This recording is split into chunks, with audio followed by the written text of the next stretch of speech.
আসসালামু আলাইকুম রহমতুল্লাহ। প্রিয় দর্শক, কেমন আছেন? আশা করি ভালো আছেন। প্রিয় দর্শক, ইসলামী ব্যাংক নিয়ে বাংলাদেশ ব্যাংকের জরুরি বার্তা।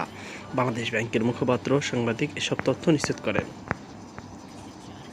চলুন বিস্তারিত জেনে নিই বাংলা ট্রিবিউনের মাধ্যমে। প্রিয় দর্শক, দেশের অন্যতম শীর্ষ বেসরকারি বাণিজ্যিক ব্যাংক ইসলামী ব্যাংক পিএলসি একে ঘিরে কোনো ধরনের রাজনীতি করতে দেওয়া হবে না বলে সাফ জানিয়ে দিয়েছে বাংলাদেশ ব্যাংক অর্থাৎ কেন্দ্রীয় ব্যাংক। একই সঙ্গে ব্যাংকটির পরিচালনা ও সুশাসন ফিরিয়ে আনতে দ্রুত সহযোগ্য ও সর্বজন গ্রহণযোগ্য ব্যক্তিদের নিয়ে নতুন পরিচালনা পরিষদ গঠনের আশ্বাস দেওয়া হয়েছে। সোমবার 22শে জুন বাংলাদেশ ব্যাংকের মুখপাত্র আরিফ হোসেন খান সাংবাদিকদের এসব তথ্য নিশ্চিত করেন।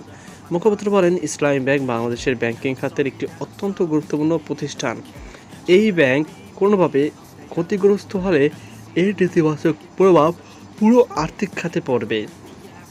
এ কারণে ব্যাংকটির স্থিতিশীলতা, আমানতকারীদের নিরাপত্তা ও সুশাসন নিশ্চিত করতে কেন্দ্রীয় ব্যাংক দ্রুত কার্যকর পদক্ষেপ গ্রহণ করবে। এর আগে সোমবার সকালে বাংলাদেশ ব্যাংকের প্রধান ফটকের সামনে অবস্থান কর্মসূচি পালন করেন ইসলামী ব্যাংক সচেতন গ্রাহক ফোরাম এর সদস্যরা। এ সময় তারা ব্যাংকটির চেয়ারম্যান ও পরিচালনা পরিষদ পুনর্গঠনের দাবিতে বিভিন্ন স্লোগান দেন।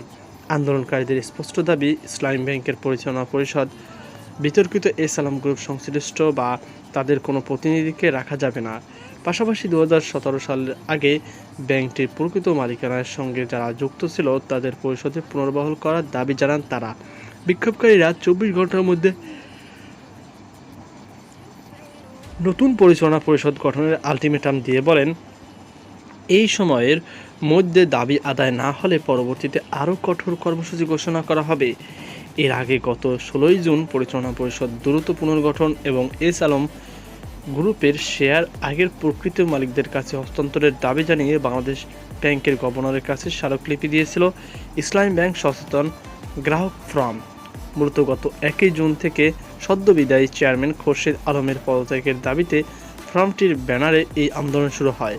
উদ্ভূত পরিস্থিতি গত 13 জুন ইসলামী ব্যাংকের চেয়ারম্যান সহ পুরো পরিচালনা পরিষদ ভেঙে দেয় বাংলাদেশ ব্যাংক। এরপর ব্যাংকটির সার্বিক ব্যবস্থাপনার দায়িত্ব বাংলাদেশ ব্যাংকের নির্বাহী পরিচালক মোহাম্মদ জহির হোসেনের কাছে ন্যস্ত করা হয়। কেন্দ্রীয় ব্যাংক এখন দ্রুততম সময়ের মধ্যে একটি দক্ষ ও নিরপেক্ষ পরিষদ গঠন করে ব্যাংকের স্বাভাবিক কার্যক্রম ফিরিয়ে আনার চেষ্টা করছে। তো প্রিয় দর্শক, এই ছিল আমার হাতে সর্বশেষ আপডেট। সকল ভালো থাকুন, সুস্থ থাকুন। আজকে এই পর্যন্তই, দেখা হবে আবার একটি নতুন এপিসোডে। আল্লাহ হাফেজ।